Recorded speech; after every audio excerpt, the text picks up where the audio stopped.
ਜੈ ਸ੍ਰੀ ਦੀ ਵਾਰ ਦਾ ਧੰਨ ਗੁਰੂ ਅਰਜਨ ਦੇਵ ਜੀ ਮਹਾਰਾਜ ਦਾ। ਇਸ ਦੇ ਵਿੱਚ ਜਿਤਨੀਆਂ ਗਹਿਰਾਈਆਂ ਨੂੰ ਸਤਿਗੁਰ ਨੇ ਛੋਇਆ ਹੈ, ਬਿਆਨ ਕੀਤਾ ਹੈ, ਉਸ ਨੂੰ ਛੋਣਾ ਬਿਆਨ ਕਰਨਾ ਤੇ ਕਠਨ, ਪਰ ਇਹ ਨਿੱਕਾ ਜਿਹਾ ਮੱਛਰ ਆਕਾਸ਼ ਤੱਕ ਪਹੁੰਚ ਨਹੀਂ ਸਕਦਾ और एक मछली सारे सागर का अंत नहीं पा सकती। इस तरह ही इस शब्द विच उचाई है, गहराई है। इस शब्द के अर्थ में आरंभ करा सतगुरां दी बाणी दे एक वाक तो, जागत सोया जन्म गवाया। मनुख जागया होया है और सुता होया है। प्रश्न खड़ा होगा, जो जागया होया है वो जागया होया है, जो सुता होया है वो सुता होया है। पर महाराज ऐसा नहीं कह रहे। मनुख जागया होया है, मनुख सुता होया है। इनू फिर प्राचीन ऋषि मुनिया ने शब्द दिता है, इस अवस्था नू अर्ध चेतन। अद्धा जागे है, अद्धा सुता होया है, इस वास्ते अधूरा है। अर्ध चेतन, अद्धा जागे है, अद्धा सुता है। जागे है धन दे प्रति, सुता है धर्म दे प्रति। जागया है पदार्थां दे प्रति, सुता होया है परमात्मा दे प्रति। जागया है परिवार दे प्रति, सुता होया है निरंकार दे प्रति। ये हुण अगर सुता होया मनुख पाठ भी करे, पूजा भी करे, कथा भी करे, कीर्तन भी करे, सारे धार्मिक कर्म करे, तो सुते दे सारे कर्म भी संसारी हो जाएंगे। क्योंकि अजे ते परमात्मा दे प्रति ये जागया ही नहीं, तो परमात्मा दे प्रति कर्म की हक करेगा, किस तरह करेगा।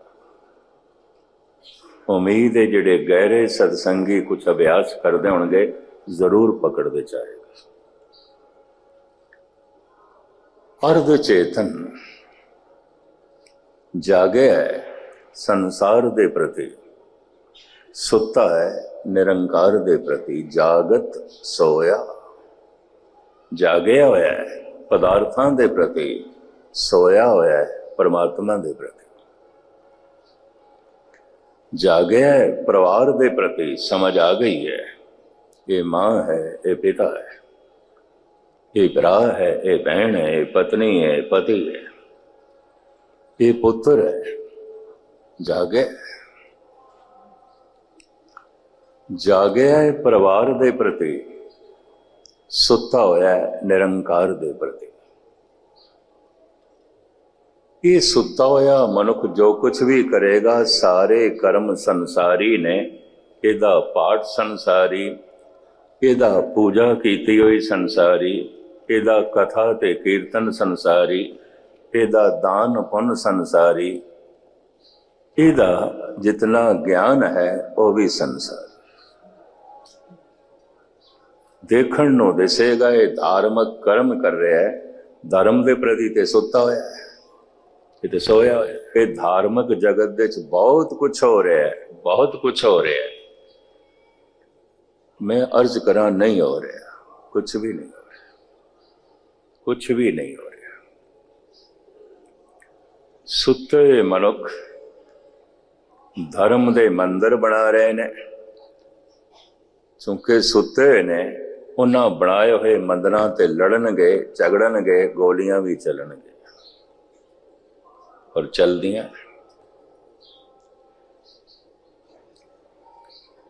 सुता होया मनुख सेवा कर रहा है,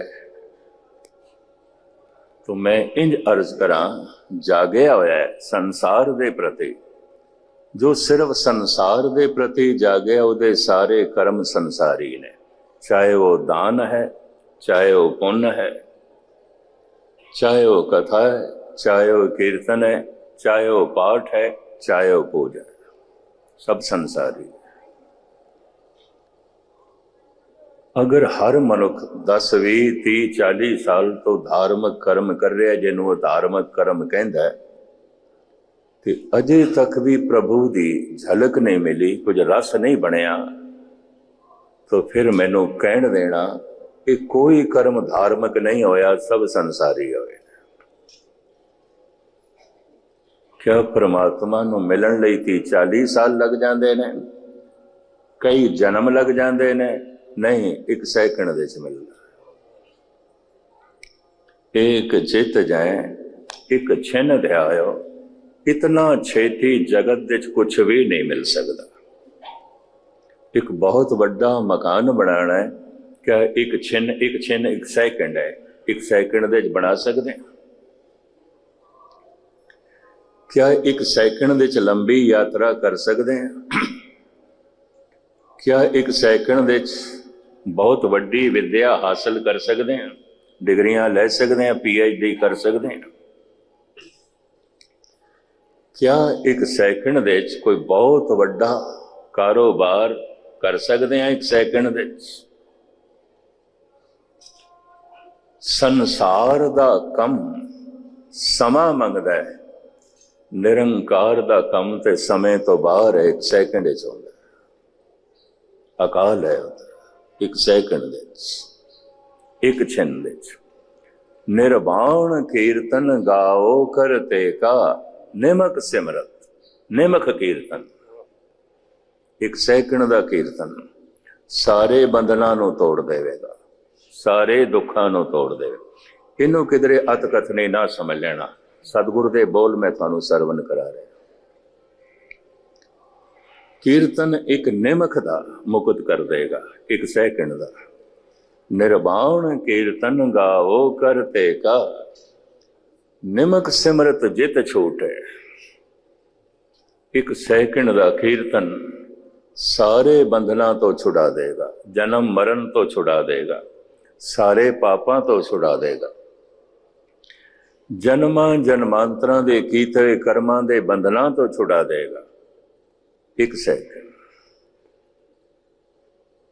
कोई जन्म नहीं लगते, कोई 30, 40, 50, 60 साल नहीं लगते।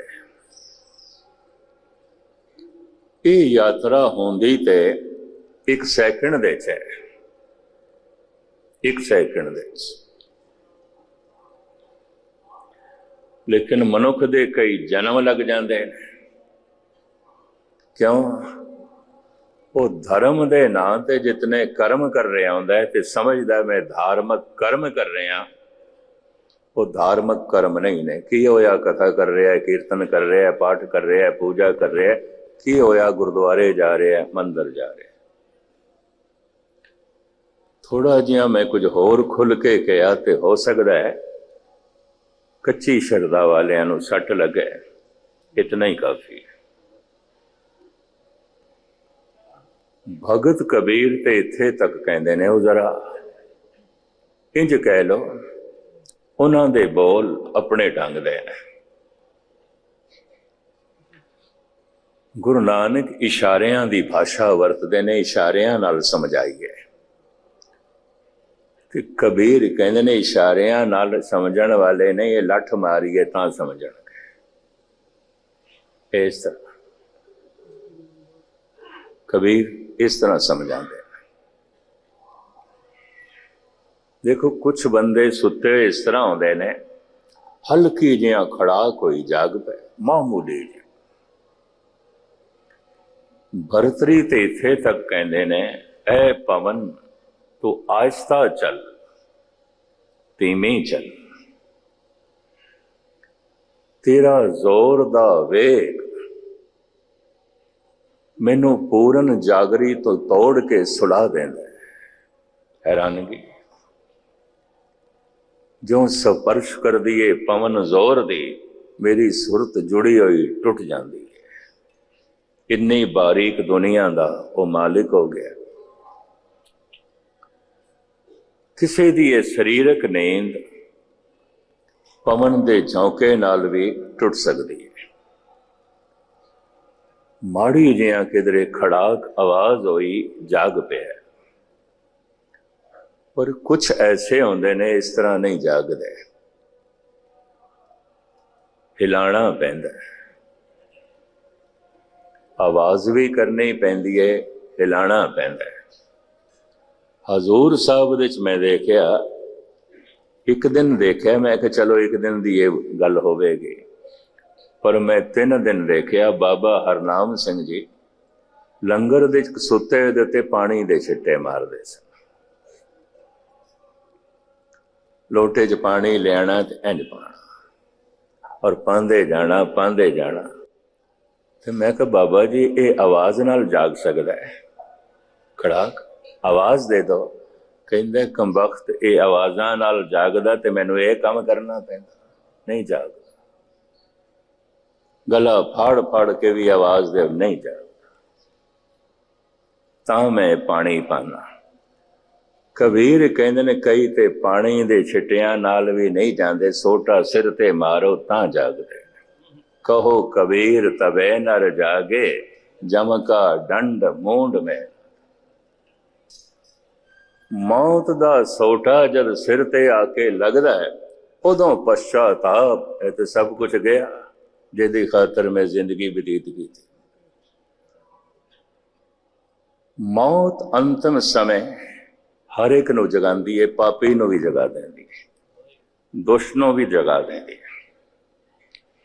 क्यों? मौत एक हादसा है, मौत एक बहुत वड्डी सर्जरी है। शरीर दे चों सारे प्राण कढने, जीवन चेतना नूं कढ के किसी होर शरीर दे च पाना, ये प्रकृति बहुत वड्डा ऑपरेशन करती है, दुनिया का कोई सर्जन नहीं कर सकता। ये बहुत वड्डी सर्जरी है, ये बहुत वड्डा ऑपरेशन है और ये प्रकृति करती है, प्रभु का बनाया होया नियम करता है। एक शरीर दे चो प्राण कढने ने, सारे ही शरीर दे चो, इस शरीर दे चो जीव नूं कढना है, दूसरे शरीर दे च पाना है। जैसे कोई डॉक्टर साइंटिस्ट किसी शरीर का एक अंग कढ के दूसरे दे शरीर दे च पांदा है, सारे शरीर दे चो जीवन चेतना कढ के प्राण कढ के दूजे शरीर दे च पाने ने। डॉक्टर ऑपरेशन करन लग्या बेहोश कर देंदा है, प्रकृति भी मरण लग्या मनुख नूं बेहोश कर देंदी है। नहीं तो वो दर्द असह है, वो पीड़ा इतनी वड्डी है मनुख नहीं सह सकता। सारे शरीर चो प्राण कढने ने, कितनी पीड़ा होंदी होवे। उस पीड़ा दे च मनुख तड़पे ना, बिलखे ना, प्रकृति उसनों बेहोश कर देंदी है। ये प्रभु का नियम ही उसनों बेहोश कर देंदा है। क्लोरोफार्म सुंघाण की लोड़ नहीं है, कोई सुन करन दा टीका लाण की लोड़ नहीं, प्रकृति सुन कर देंदी है। लेकिन जैसे सुन होण लगदा है तो महसूस होण लगदा है मौत, शरीर जा रहा है, उदों थोड़ी जिहा जागृति पैदा होंदी है, जीवन ते अजाई चला गया, खाली जा रहे हैं, पश्चाताप पैदा होता है। और वो जो पश्चाताप पैदा होता है, उस तो को सवार सके, बना सके समा ही कोई नहीं, हुण वक्त ही कोई नहीं। तो गुरु नानक देव जी महाराज कहते हैं, तू जीवदियां जी मौत कबूल कर ले। जैसे तू जीवदियां जी मौत कबूल करेगा, मौत नहीं तेनू जगा देना। सैकड़े दफा जपजी साहब दे तू पाठ कीते मौत नू भुला के,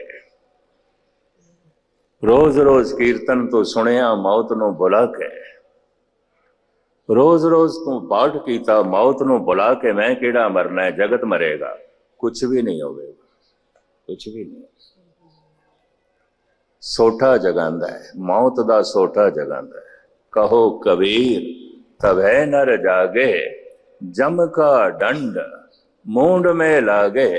सिर विच आके डंडा लग्या मौत दा, जागे पर हुण जागण तो कुछ सफलता हासिल करे, कुछ कर सके समा ही कोई नहीं, हुण वक्त ही नहीं रहा। जीवदियां जी ਉਹੀ मौत जो अंतिम समय आउंदी है कबूल कर लवे, जिंदगी बदल जाएगी, जाग जाएगा, सुचेत हो जाएगा। जद भी कोई मनुख जागे है काल दे भय करके, और जद भी कोई मनुख पहुंचे है फिर अकाल दे पहुंचे है। काल दा दंड, काल दी चोट अकाल दे प्रवेश करा देंदी है। सुतिया सुतिया पदार्थों के तल ते जागे होया है, परमात्मा के तल ते सुता होया है, अर्ध चेतन अद्धा सुता होया है। इस वास्ते हुणे जो कुछ भी करेगा पदार्थों वास्ते करेगा, कि कामना जिहड़ी होवेगी जा रहा है तीर्थां ते। अजमेर शरीफ दे गुरमत समागम से असी सारे 10-15 रागी जथे गुणी जन सारे पहुंचे से। प्रबंधक कहन लगे इत्थों दी सब तो वड्डी दरगाह उर्स दे उत्ते कम से कम 15-20 लाख मुसलमान इकट्ठा हुंदा है। पाकिस्तान तो आउंदे ने, अरब देशां तो आउंदे ने, इंडोनेशिया मलेशिया तो आउंदे ने, भारत दे सारे कोने कोने तो उर्स ते पहुंचदे ने। 7 दिन उर्स लगदा है। थानू दिखा लिया ही है। मैं कई दफा देखी है, सारियां नू तुसी दिखा लिया, पर वो सारे मैनू भी खिंच के ले गए। उत्थे जेड़ा जांदा है ना फिर दुआ करदा है, दुआ तो मुराद अरदास। मौजौर मैनू कहन लगा मस्कीन जी कुछ मंगो, दुआ करो, मंगो। कोई धन मंगदा है, कोई पुत मंगदा है, कोई रुतबा मंगदा है, कोई कुछ मंगदा है, कोई कुछ मंगदा है। मंगो मंगो। मैं कहा बंदा कारखाने च जांदा है, दुकान ते जांदा है, संसार दी कामना करके जांदा है, दफ्तर दे जा रहा है, कार विहार कर रहा है, तो इत्थे भी इसे कामना नाल आया है कोई मनुख, तो बड़िया बड़िया दरगाहां भी दुकान ही बन जाणगियां, और कुछ भी नहीं। बड़े बड़े तीर्थ भी दुकान बन जाणगे, बड़े बड़े मंदिर भी दुकान बन जाणगे।